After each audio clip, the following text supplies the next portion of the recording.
Oke, aduh, nih hari ini gue dikerjaannya sama temen-temen nih, sama kru dan lain-lain. Ntar dulu. Gue kedatangan si Apple Watch SE generasi kedua. Hari ini gue bingung mau ngomong apa aja nih, gue nggak pernah bahas apa ya. Biasanya gue bahasnya kan HP mulu. Sekarang gue bahasnya jam tangan mulu. Sementara jam tangan gue sedih sekali, masih pakai digital gitu-gitu aja. Dan jam tangan yang pengen gue bahas ini termasuk jam tangan mahal ya. Tapi katanya ini yang termurah di antara versi-versi abang-abangnya. Seperti apa kisahnya? Lanjut di slide berikutnya. Boom.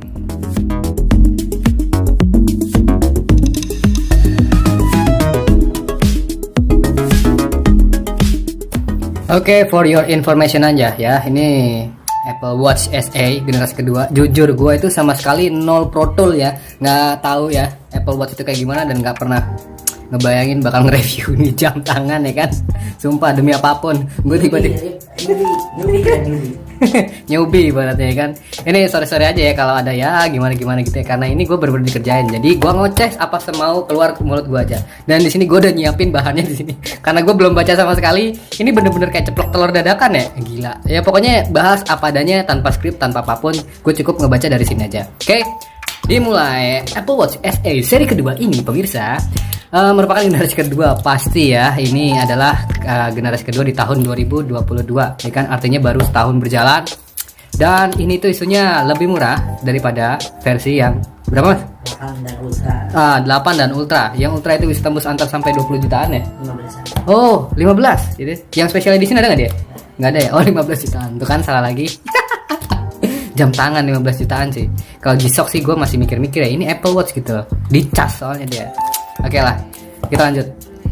Di harganya yang nembus 5 juta ya, kalau ini barunya loh ya, barunya. Tapi nggak tahu deh, sekarang masih ada barunya nggak mas? Masih? Masih. Oh, masih, dan harganya 5 juta. Selisih 500 sampai 700 ribu itu di ukuran yang 40 sama 44 mm ya kan. Jadi dia tuh ada dua versi ya, ada dua versi nih. Versi yang 40 mili sama versi yang 44 mili gitu aja. So terserah lu dah mau beli yang mana, yang 40 bisa, yang 44 bisa. Intinya gue di sini pengen ngasih tahu lu pada bahwa gue di sini nggak tahu sama sekali nih smartwatch ya dari Apple. Oke, kita lihat dari boxnya polos gitu doang. Ini kayak box apaan ya? Kayak box apa nih mas? Kalau lu pernah lihat? Kayak box makanan apa ya? Kalau jam kayak si ini. Siapa? Friday. Oh gitu, gue nggak tahu. Kalau gue inget makanan, lu tau nggak ini kayak makanan apa? Spaghetti tau gak? Kayak bungkus spaghetti anjir. Kayak bungkus spaghetti anjir, tapi harganya 5 juta. Oke, apa yang tersembunyi di balik bungkus spaghetti panjang polos putih ini? Udah kelihatan gambar jeruk krowak di sini, tulisannya watch ya kan. Gua kayaknya enaknya ngerosting nih aja deh, ya kan. HP 5 juta, apa yang bisa gua roasting di sini? Oh HP. Oh HP. Jam, ya kan. Jam dari Apple seharga 5 juta. Mikir-mikir kali ya kalau gua. Ya deh, kita lihat. Nah, ini udah kelihatan ya. Ini versi yang 44 mm SE Midnight Aluminum Case. Kayak gitu. Terus dia ada nomor IMEI ya, nomor serial number ya. Terus ini bisa telepon gak sih? Atau wifi top? Wifi only. Wifi only. Di beberapa negara ada yang wifi seluler. Tuh. Tapi yang masuk Indonesia cuma yang wifi only. Nah. Untuk memangkas harga. Nah itu dia kan. Gue bener-bener buta asli. Sumpah konyol ini gue nge-review ginian. Gak apa-apa. Oke, ini ada keterangan dan lain-lain. Gak kepake, gak bakal dibaca sama lu pada juga yang pada mau beli ya kan. Lu mah intinya mah beli, bayar, habis itu pakai. Nah anjir, bener-bener kayak kue dong gue. Udah kayak buka bungkus kue ya. Gila, segar sekali sepertinya. Ini apaan lagi nih? Oh ini ininya, strapnya ya? Ya, itu strap. Ini strapnya pemirsa. Kita markimon, mari kita kemon. Kita buka strapnya aja. Strapnya di mana sih tuh? Ribet banget sih. Nah ini kertasnya nggak pakai, buang aja. Habis itu watchnya enggak, strapnya ya. Ini kertas nggak kepake, kita buang aja ya kan. Habis itu ini strapnya. Nah strapnya dapatnya 2 biji nih modelnya. Ini strap yang nggak bisa diganti-ganti. Bisa sebenarnya kalau putus. Ini di bagian atas ya kalau nggak salah. Terus ini yang di bagian bawah, ini yang versi panjang, ini versi pendek. Tergantung tangan lu gedenya seberapa. Kalau tangan lu gedenya kayak tangan-tangan hulek mungkin ya, mungkin pakai yang di panjang. Atau tangan lu kecil banget kayak tangan-tangan kodok, pakainya yang pendek aja. Kalau kayak bulat dia pakainya tali. Pakainya tali. Kalau tangan-tangannya sering macul kali ya kan, berotot gitu ya kan. Oh gitu. Mungkin dia pakainya tali rapiah aja. Oke, ini dapatnya ya. Terus kita pindah ke bagian apanya nih? Nah ini gue singkirin dulu biar nanti lihat. Kita pindah ke bagian ini nggak kepake, buang aja ya kan. Terus abis itu anjir enak banget, buang-buang doang. Nah ini sih box dari anjir bener-bener kayak ini dong. Kayak Lafonte. Di sini gue nggak iklan ya, tapi gue teringat akan sebuah makanan ya kan, yang gue malas banget bikinnya karena masaknya lama banget itu ya kan. No, ini dia nih jagoannya datang. Nah, sekarang sebelum bongkar jagoannya kita ngebuka apa dulu nih? Ini ya apa ya ini ya? Apple bikin gue pusing aja lu produk lu. Apakah nih gue yang ini aja kali ya? Yang kurang gaul. iWatch. Nah, gitulah kertas nggak kepake, uang aja. Habis itu oh ini casannya ya, dia modelnya udah magnetic. Jadi ditempel di sini nih, udah nempel. Nih watchnya ya, no kan? Udah tempel gitu-gitu doang deh pokoknya ibaratnya. Udah, pokoknya gitu ya. Tempel, kita balikin lagi ke posisi sebelumnya. Dan gue nggak ngerti ini gimana caranya. Yang penting gue balik-balikan aja dah. Dah, begitu ya kan. Ntar gue singkirin dulu, gue pengen ngebahas si iWatch-nya. Tapi sebelum ini, gue kayaknya penasaran pengen ngebongkar ininya. Gue plus dong, loncosin dulu ya. Telanjangin dulu gimana? Oh, gini doang anjay. Oh, gini. Gini doang ya. 5 juta. Gue sih mikir 10 kali. Oke, kita singkirin dulu semua yang ada di sini. Simsalabim, abrakadabra. Dan kita balik lagi ke jamnya, bukan HP-nya ya. Kali ini ke jamnya. Nah, untuk device, gue ngomonginnya ya. Untuk device yang gue pegang sekarang ini dia SE generasi kedua. Gue jadi pengen tahu dan penasaran, kepo banget sama fitur-fiturnya. Sorry ya kalau gue di sini bener-bener harus tahu dan membaca. Dia, bentar dulu. Nih dari segi versi apa ya? Gue ngomonginnya ya, bingung gue jadinya. Desain ya. Desain sih sebenarnya gitu-gitu aja ya. Apple Watch mau iPhone, mau Apple Watch gitu-gitu aja ya. Beda-bedanya nggak jauh banget gitu loh. Beda-beda tipis. Tapi isu-isunya daripada versi pertama dan versi sekarang, dia bedanya di prosesor ya. Di prosesor. Terus yang ini versi yang 32 GB ya. Nah gitu aja sih. Terus abis itu apa aja fitur-fitur yang terkandung? Anjay terkandung. Emang lu kata. Nah gitu nih, gue kasih perbedaan ya antara SE Gen 1 dan Gen 2. Nah ini kok nggak bisa sih? Bentar, kok nggak bisa sih? Oh udah ternyata, sip, norak banget gue anjir. Nih kita lihat dari tahun rilisnya dulu ya. Kalau SE Gen 1 dia rilis itu 15 September 2020. Sementara ini dia rilisnya itu 7 September 2022. Jadi terpaut 2 tahun ya, dari SE pertama dan SE kedua. Terus abis itu dimensi layar karena ini ada dua di 40 mm sama 44 mm. Sedangkan generasi yang awalnya sebelumnya ada di 44 mm aja. Tuh, ya kan? Terus kalau dari beratnya ternyata beratan yang generasi pertama daripada yang generasi sekarang gitu loh. Ya kan? Terus lanjut lagi. Kalau dibandingin sama LCD-nya dia udah sama-sama pakai Retina LTPO OLED ya 1000 nits nih. Jadi ini sama versi yang pertama itu juga sama. Nih gue fokusin dulu dah. Sip, udah fokus ya. Oke. Terus ininya sama, tipe LCD-nya sama, ukuran layarnya juga sama, 1,7 inch juga. Terus protectionnya Ion X Strengthened Glass. Ion X Strengthened Glass. Ini gue bacanya gimana sih, bener apa enggak sih? Bodoh amat. Gue enggak peduli. Oke, untuk kapasitas internalnya dia ada 32. Bener apa kata gue tadi ya kan? Terus koneksinya nih. Koneksinya antara yang pertama sama yang kedua sekarang ini itu udah WiFi. Yang pertama juga sama-sama WiFi-nya, sama-sama Bluetooth-nya ada di 5.0 A2DP LE.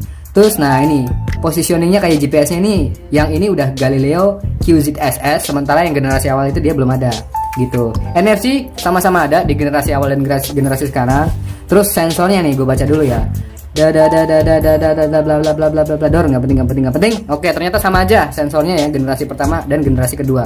Nah untuk baterai, gue sih nggak tahu ya, di GSM Arena itu nggak ada keterangan baterainya berapa mAh untuk yang versi pertama. Cuman yang versi kedua dia 296 doang.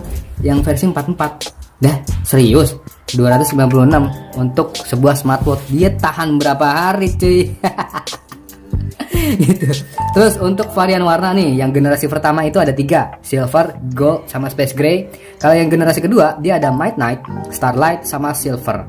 Gitu aja loh. Jadi perbedaannya yang paling mencolok antara generasi pertama dan kedua itu dari beratnya sebenarnya. Berat yang ada di generasi kedua itu lebih ringan daripada generasi pertama. Itu hal yang utamanya. Terus hal kedua itu beda di mana nih? Chipsetnya. Chipset generasi kedua itu ada di S8. Jadi artinya sama yang dipakai sama generasi Apple Watch seri 8 ya Mas ya. Gitu dia. Sedangkan yang Apple SE iWatch SE generasi pertama itu dia masih pakai Apple S5. Ya, sama terus generasi kelima. Nah, sama kayak generasi kelima. Gue gak nyangka loh, Apple Watch juga ada SE-nya ya, nggak kayak HP-nya doang ya. Gue kira HP-nya doang ada versi SE, ternyata Apple Watch juga ada versi SE. Gue baru tahu loh. Gue norak banget gak sih, anjir.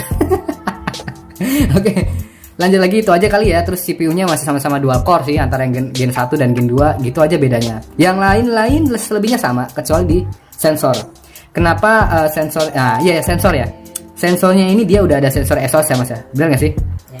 Dimana dia tuh kalau crash detection itu berfungsi banget pada saat lu semua terjadi kecelakaan. Amit-amit aja ya, jangan sampai terjadi kecelakaan ya pada saat di jalan. Ibaratnya kalau lu nabrak, lu ditabrak, dia bakal ada notifikasi buat SOS tersebut.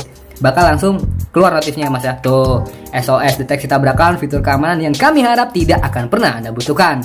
Tapi sebenarnya ini fitur penting banget ya waktu saat urgent aja, dimana pada saat kita sendiri mungkin nggak ada seorang pun yang kenal, ya kan.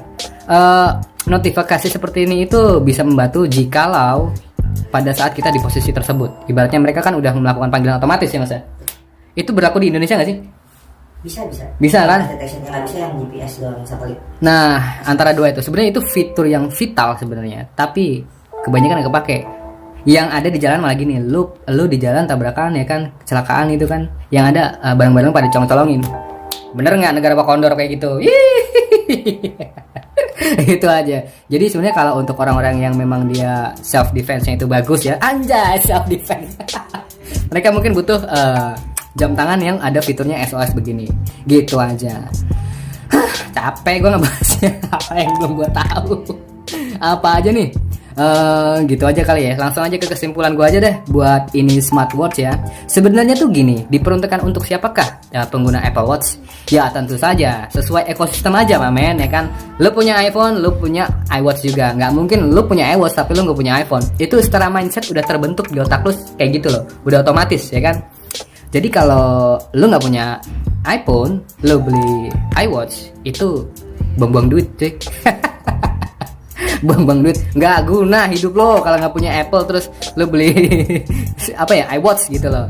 Seperti itu sih kurang lebih. Terus diperuntukkan untuk siapa lagi ya? Untuk orang-orang yang memang mereka udah fansboynya Apple kali ya. Kayak gue sih nggak fanboy banget ya sama produk-produk Apple.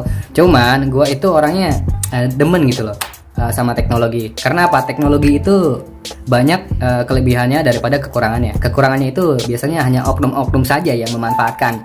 Ibaratnya setiap keluar atau inovasi setiap brand itu kan macam-macam ya teknologi ya. Nah, kita ambil segi positifnya aja dari masing-masing inovasi tersebut. Ibaratnya ya tergantung lu nya aja yang pakai teknologi itu kayak gimana. Buat gue sih begitu. So pasti be smart people, gitu aja sih. Ya, jangan jadi orang goblok ya kan. Tolol itu gratis, tapi jangan diborong semua dong. Ya nggak sih? Gitu aja. Nah, untuk orang-orang yang biasa aja kayak gue, kayaknya nggak penting beli buang-buang duit kayak gini. Nggak beli apaan. Gue cukup kalau emang mau ngeliat notifikasi ya kan, terusan apa nih kayak gini-gini kan. Buat gue ya, buat gue pribadi, pandangan gue pribadi ya. Buat Apple Watch, untuk gue yang nggak terlalu ini sama ekosistemnya si Apple, ini kayak gini-gini, teman main air. Ini dia di smartwatch yang biasa aja, yang harga 300 ribuan udah bisa. Ya, jadi skip kalau buat gue ya. Tapi kan nggak semua orang tuh pandangannya kayak gue gitu loh. Gue memposisikan diri kalau gue mau beli ini iWatch gitu, ya kan. Dirancang ulang mempertimbangkan lingkungan, bla bla bla. Smartwatch lain yang lebih murah juga bisa, ya kan. Lebih banyak data, lebih banyak motivasi. Ini gue nggak tahu nih data buat ini kali ya, aktivitas seharian lu kayak gimana ya kan. Pokoknya berarti itu ngerekam jejak aktivitas keseharian lu di luar ataupun sedang fitness. Gitu aja. Tapi kayaknya produk lain yang lebih murah, jauh lebih murah, 10 kali lipat juga udah bisa. Ngapain gue begini? Skip lagi, ya kan? Kan itu buah-buahan kakak. Makanya kakak, aku kan ngebacot sesuai apa yang aku pandang gitu loh. Tapi terserah, itu kan persepsi orang masing-masing ya kan.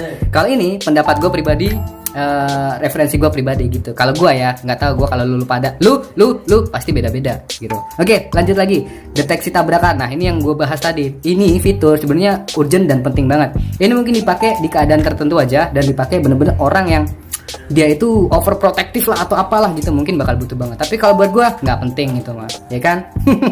Nggak penting. Memantau kesehatan jantung aja, ya kan. Untuk smartwatch yang harga 300 ribuan aja udah bisa, udah ada gini-giniannya nyala kedip-kedip begitu ya kan, banyak lah. Oke, dalam ketenangan bersama kesadaran. Ini gue nggak tahu nih maksudnya apa nih. Lu mabok? Ngapa pingsan? Oke, itu lanjut, gue ngerti. Lebih dekat dari A sampai triple Z.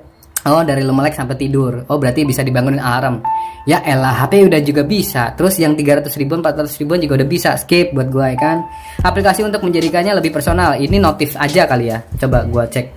Notif doang apa enggak sih Mas tuh? Iya. Oh, ternyata notif doang. Ya elah, notif. Bisa balas WA juga.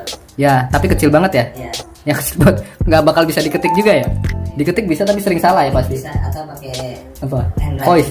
Oh, gitu. Voice juga bisa. Voice, tapi tetep lah intinya ribet gitu lah. Kalau buat gua skip gitu lah. Kalau Yang Power Ranger. Iya. Pokoknya kalau buat gua skip ya kan. Ayo dengarkan musik dan podcast. Ngapain dengerin musik sama podcast di sini ya? Faedahnya apa gitu loh? Lu cuma mau pamer doang. Buat gua nggak guna ya. Skip gitu. Mau dengerin musik podcast di HP udah paling nyaman gitu aja. Suara lebih gede, tampilan lebih lebar, nggak sekecil ini. Ini buat apa? Jamnya fungsinya buat ngeliat jam doang. Intinya kan fungsinya gitu. Tuh jam 2. Udah selesai gitu kan. Nah anjir gue jadi emosi anjir. Terus ganti gaya dalam sekejap. Ganti gaya dalam sekejap. Oke, itu mungkin untuk masalah aksesoris yang nggak didapat di brand-brand lain kali ya. Untuk smartwatch harga 300 atau 700 ribuan atau bahkan di bawah 1 juta. Tapi Xiaomi udah ada ya Mas ya? Amazfit ya. Amazfit itu lumayan sih. Gue mungkin 1-2 jutaan. nah 1-2 jutaan. Gue mungkin akan melirik ke situ. Kalau di sini ternyata fiturnya sama aja sama si Amazfit. Gue belum pernah dapet apa ya? Jamnya ya. Gue tadi mau celitut HP mulu ya kan. Terus lanjut, tampilkan wajah jam terbalik Anda. Ini gue ngerti maksudnya, intinya buat gue nggak kepake. Skip gitu aja. Semakin banyak untuk dijelajahi. Ini fitur-fitur yang bodoh amat yang gue nggak bakal kepake, nggak guna juga ya kan. Intinya gitu. Gue kalau mau beli smartwatch untuk sekarang 2 tahun 3 tahun lagi kayaknya nggak. Fungsi jam buat gue tetap jam sebagai pengingat waktu kita gitu aja. Untuk fitur, fungsi dan lain-lain gue tetap pakai smartphone gue, tetap pakai HP gue, tetap pakai teman-teman gue sebagai alat berkomunikasi, bukan sebuah jam ya. Itu aja. Jadi kalau buat guna gue, kalau buat gue guna apa enggak ya? Enggak guna kali ya. Tapi terserah, itu referensi gue gitu loh. Itu perspektif gue dalam melihat Apple Watch ini. Buat gue sih ya apa adanya aja ya. Gitu aja sih. Mahal cuy. 5 juta buat gini doang gitu loh. Lu 5 juta ya mending mencret lah ya kan. Oke, kayaknya gitu aja. Gue dari tadi ngebacot kan soal ini, soalnya gue bener-bener nggak tahu nih, nggak tahu mesti diapain itu, fitur-fiturnya apa, nggak kepake. Jam tuh ya begini, selayaknya fungsi jam aja. Untuk harga yang lebih mahal, gue rasa no. Sorry to say ya, untuk semua smartwatch ya. Gue paling mentok-mentoknya beli smartwatch yang digital kayak gini, tapi yang udah bener-bener ya begini fungsi jam seperti fungsi jam pada umumnya, nggak ada yang fitur aneh-aneh gitu loh. Gue orangnya lebih ke simple aja, nggak mau ribet. Sip, thank you for your attention yang udah dengerin gue ngebacot dari awal sampai akhir, dan sekarang akhirnya udah hujan juga. Dan gue pamit, sorry kalau ada salah kata atau mungkin beberapa kata-kata yang nggak enak buat didengar ya kan. Tapi intinya gue datang di sini untuk menghibur lo semua seluruh masyarakat Indonesia. Wah kondor ya kan. Gitu aja. Oke sip, jangan lupa buat subscribe karena bakal ada keseruan yang lebih seru lagi setelah gue nge-review ini. Nge-review hal yang gak jelas ini kan. Anjay. Udah gitu aja. Oke, gue jadi bingung asli sama. Gue nggak tahu ya. Thank you deh, subscribe ya, jangan lupa ya. Beli nggak ya? MGS Gadget ya. Ya oke. Enak kali, tapi nggak deh gue. Buang aja lah.